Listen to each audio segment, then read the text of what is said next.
মুসলমান তাদের শিরক করাচ্ছে, অর্থাৎ এই যে জান্নাতের টিকিট বিক্রি করা, এই প্রসঙ্গে তিনি দীর্ঘ বক্তব্য দিয়ে তারপরে মন্তব্যটি করেছেন। একটু আপনার কাছ থেকে জানতে চাই, এই অভিযোগটি অনেক দিন ধরে রয়েছে জামাতের বিরুদ্ধে, জামাত জান্নাতের টিকিট বিক্রি করছে কর্মীরা।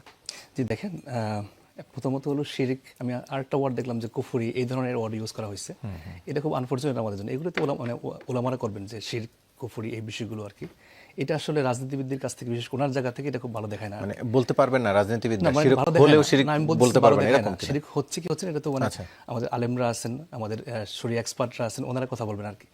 নাম্বার 2 হলো যে জামাত, আমি এখানে একটু সাপ্লিমেন্ট জানতে চাই, মানে এইটা কি ইসলাম সিদ্ধ কিনা যে শিরক হলেও আলেম ওলামারা ছাড়া আর কেউ বলতে পারবে না? এটা শিরক হচ্ছে কিনা, এটা তো মানে উনি আলেম ওলামারা বলতে পারবে। আমাদের একজন আজকে ঢাকা সম্ভবত আমাদের 12 আসনের এমপি প্রার্থী সাইফুল আলম খান, উনি বলেছেন যে বিদেশ ফেরত মুফতি এসেছেন আর কি।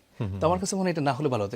এটা ওলামাদের, মানে ওলামারা হচ্ছে যে ওলামাদের কি একমাত্র স্বীকৃতি দেওয়া হয়েছে যে ওনারাই বলতে পারবেন, আর কেউ বলতে পারবে না। এক্সপার্ট যারা, তাদেরকে এটা কমেন্টস করতে হবে আর কি, তাই না?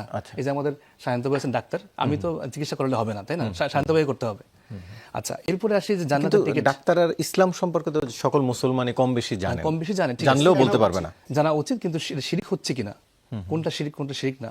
আচ্ছা, এর আগে আসি যে আপনি যেটা বলছেন জান্নাতের টিকিট। দেখেন, আমি 2 মাস, আমি আগেও বলেছি 2 মাস আমি এমপি প্রার্থী হিসেবে ক্যাম্পেইন করেছি গাজীপুর 6 আর কি। তো সেখানে আমি তো কখনো, আমার সামনে কেউ কখনো জান্নাতের টিকিট দিচ্ছি নিচ্ছি এগুলো তো মানে আমরা মানে কখনো কেউই বলেনি। এগুলো আমি জানি না এগুলোর মানে সোর্স কি, উনি কীভাবে বলছেন, কোত্থেকে বলছেন। আর জামাতের তো জান্নাতের টিকিট দেওয়ার দায়িত্ব জামাতের না, তাই না? সামাজিক যোগাযোগ মাধ্যমে আসলে এই ভিডিওগুলো নোয়াখালী সব বিভিন্ন জায়গায় বিচ্ছিন্ন ঘটনা, 2-1টা বিচ্ছিন্ন ঘটনা হয়তো হয়েছে, কিন্তু আমার মনে হয়, আমি পলিটিক্যাল কমিউনিকেশন পড়াই, তো সেই জায়গা থেকে যদি এটা আমাদের জামাতের অফিসিয়াল বক্তব্য হতো তখন এইভাবে বলতে পারতেন, তাই না? এগুলো বিচ্ছিন্ন বিক্ষিপ্ত ঘটনা 2-1টা বাংলাদেশে যেটা হয় আর কি। এর আগে আমরা বলতে চাচ্ছি যে আমাদের তো জান্নাতের টিকিট, আমরা ইসলামী রাজনীতি করি, জামাত ইসলামী রাজনীতি করে, সেই জায়গা থেকে অ্যাজ এ মুসলিম হিসাবে সবারই জান্নাতে যাওয়ার জন্য ইচ্ছা আছে। আমরা সেই জায়গা থেকে আমরা সবাই কাজ করি, জামাত সেভাবে কাজ করে।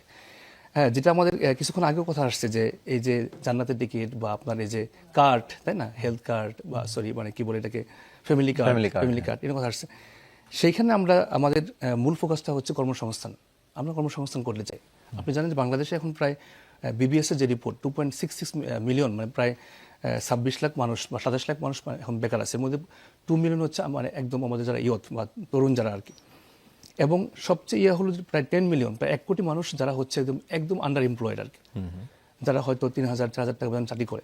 আমি গাজীপুরে দেখছি যে গাজীপুরে আপনার স্কুল টিচার, কিন্ডারগার্টেনের টিচার যারা 4 থেকে 5,000 টাকা বেতন চাকরি করতেছে।